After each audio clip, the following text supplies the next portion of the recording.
Assalamualaikum warahmatullahi wabarakatuh. Bismillahirrahmanirrahim. Kembali bersama saya Hajah Julmia English SPD MPD dengan topik masih di renungan pagi dengan topik Quran sebagai pedoman hidup. Subtopik kita kali ini adalah mengapa ada ayat perang dalam Al-Quran. Disebabkan Islam sebagai agama yang mengatur kehidupan manusia dengan manusia, manusia dengan binatang, manusia dengan alam, manusia dengan pemerintahan, manusia dengan politik dalam negeri, luar negeri, dan dunia. Dan juga Al-Quran mengatur kehidupan agama Islam dengan agama lainnya. Karena Al-Quran itu adalah Alkitab penutup.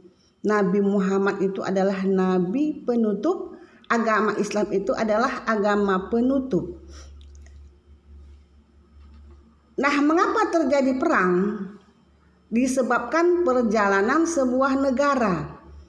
Negara itu ada masa damai, ada masa aman, ada masa kacau, dan ada masa perang.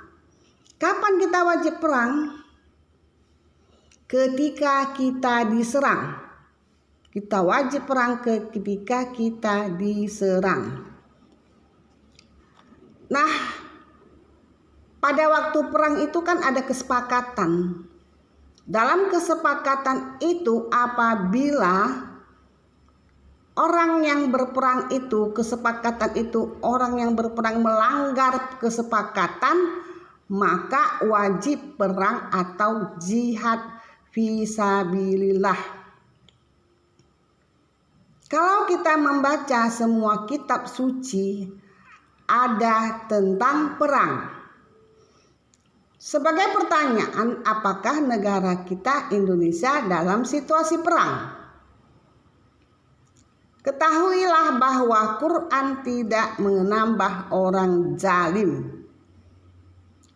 Apakah Kementerian Pertahanan, polisi, tentara sudah melaksanakan tugas sesuai Al-Quran?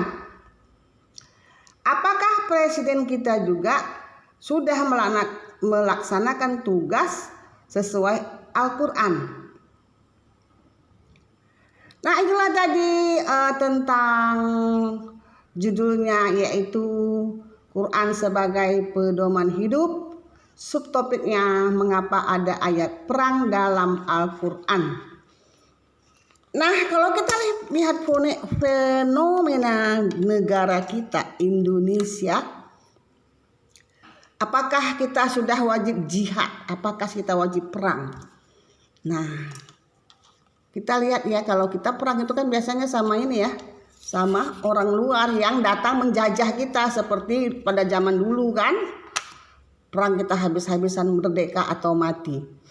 Nah, ini kalau negara kita kacau, dikatakan belum lagi ke saat perang kan. Karena kan ini kita perang saudara terakhir kan, perang sama bangsa sendiri. Akibatnya apa? Akibatnya itu jauh dari firman Allah Subhanahu wa taala apa yang kita lakukan. Terbuka aja ya kan. Pemerintah sudah bagus ya memberi makan anak yatim kan, sekian 1/3 bulan sekian.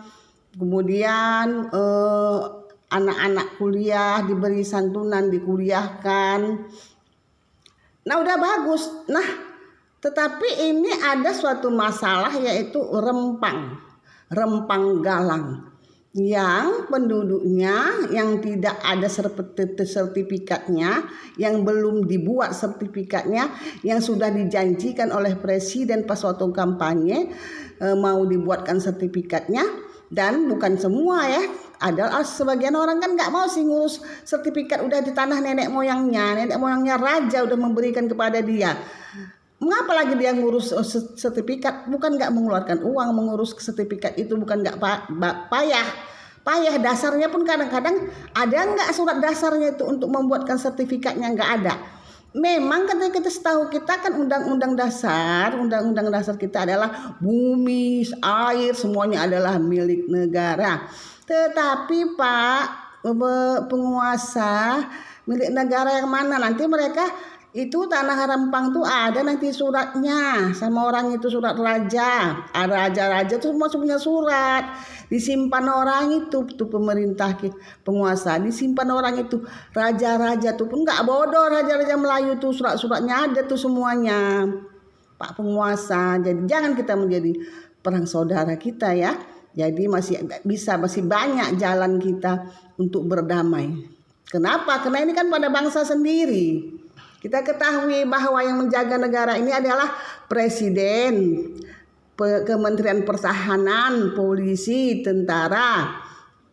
Buatlah damai kayak mana supaya jangan perang ya penguasa ya. Jangan mengeluarkan kata-kata bulldozer ya. Tak maaf lah, piting, tak maaf aja. Jangan kita ego kali. Kalau kita salah, gara-gara itu nanti hancur semuanya, berdarah-darah mau Bapak penguasa, Bapak Menteri Pertahanan, Bapak Presiden, gara-gara kata-kata bulldozer dan kata-kata bulldozer dengan piting. Dua bahasa itu mau Bapak hancur semuanya negara ini.